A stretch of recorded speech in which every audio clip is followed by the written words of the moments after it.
Welcome back to the channel. Don't forget to like, share, and subscribe my channel. Today we are explore how to create a vertical process ladder using custom shapes in Photoshop.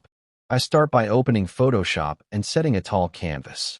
Then I draw long rectangle shapes stacked vertically. Now I connect them using thin line shapes. After that I add numbered circle shapes. Next I place short step text beside each level. Now I align everything centrally. Then I apply gradient shading. After that I add subtle shadows. Now progression feels clear. Then I zoom out to test flow. After that I refine spacing. Now it feels smooth. Finally I polish contrast and alignment. This process ladder now feels logical.